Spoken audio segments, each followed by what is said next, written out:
Hey guys, welcome to week 9. This week's top scorer is Derek some motherfucker defeating Jason's Uratal 136.6 to 126.4.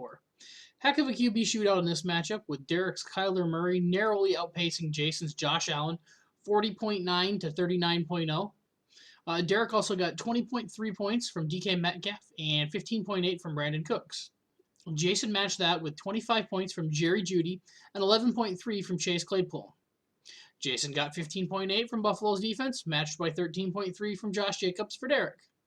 This thing was close all the way down the rosters. The two spots that really made the difference, in my opinion, were the tight end spot, where Derek's TJ Hockenson outscored Jason's Hunter Henry by 7.1 points, and Ronald Jones's 3.3 points in the Tampa Bay train wreck against New Orleans. For Derek, this is your 40th win overall and your 7th high score. For Jay, the brutal season continues. I was looking at the record books this week, and the all-time hardest strength of schedule prior to the season was Josh's deuce bag in 2016, which his opponents averaged 123.02 points per game versus him.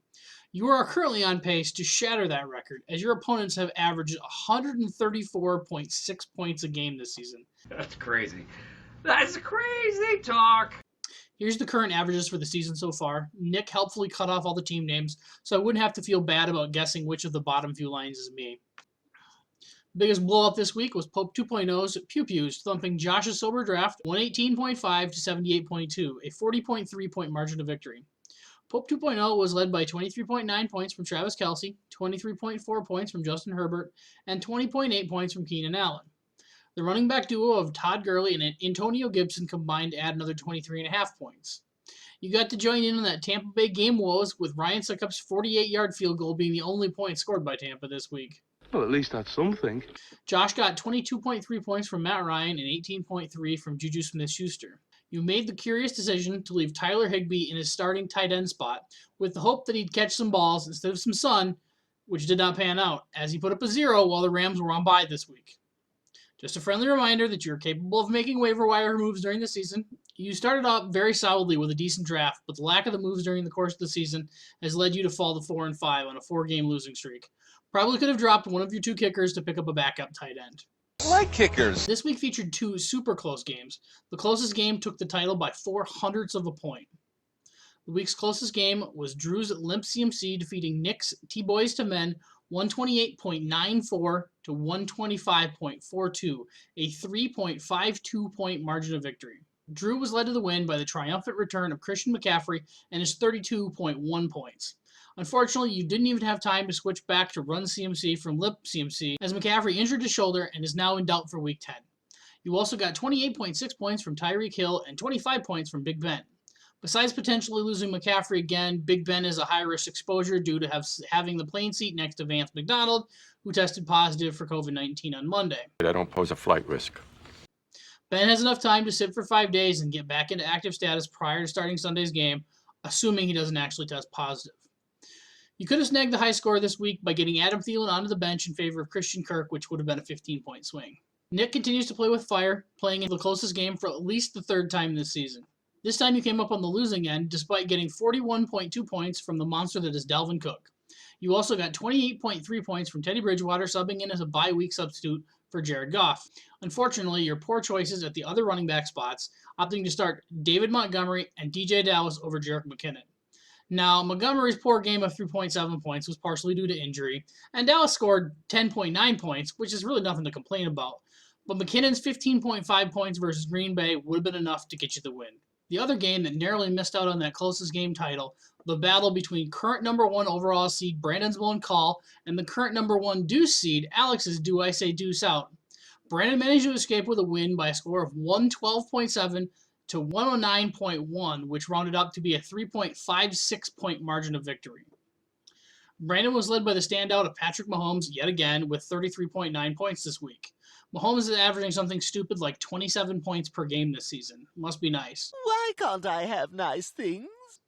You also got 18.7 points from Baltimore's defense and 16.3 points from Stephon Diggs.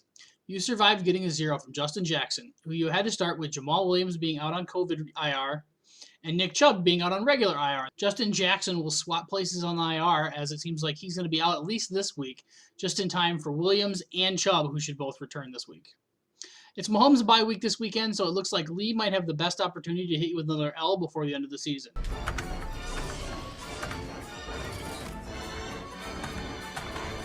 Alex got 28.9 points from Aaron Rodgers, followed by 21 points from Terry McLaurin, 13.9 from John Brown, and 13.7 from the New York Giants defense. You could have marginally improved your lineup by getting Emmanuel Sanders into the lineup, but it still wouldn't have been enough of a bump to close the 3.5-point gap to Brandon.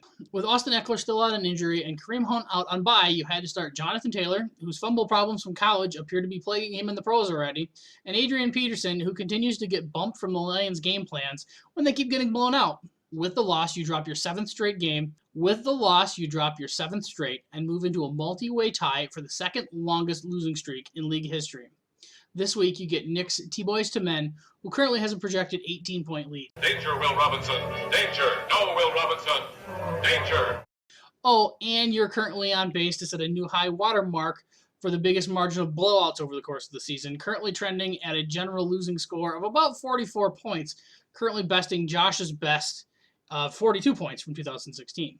Elsewhere around the league, Lee's The Benchwarmers continues on his 2-week heater, knocking off last week's number 1 seed, Pope 1.0's Hey Buddy, by a score of 132.9 to 96.4.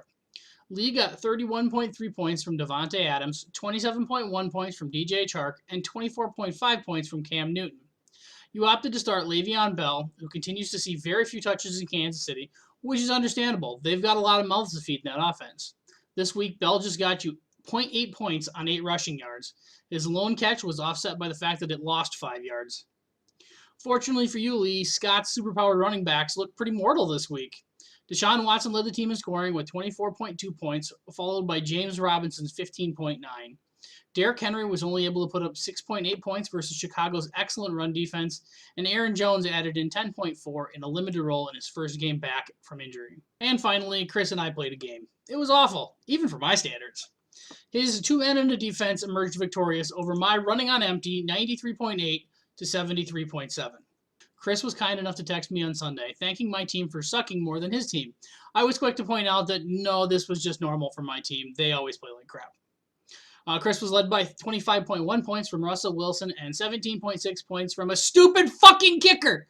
I mean, Greg Zuerlein. This pissed me off enough that I actually went back through the league history. On average, over our 15 matchups that we've had over the course of the league history, both regular season and postseason, your kicker has scored an average of 9.1 points. Nothing crazy, but besides the one game that we shall not be named from 2013, you've put up at least 10 points from the kicker spot in 5 of our last 6 matchups. So what I'm trying to say is... Oh, fuck yourself.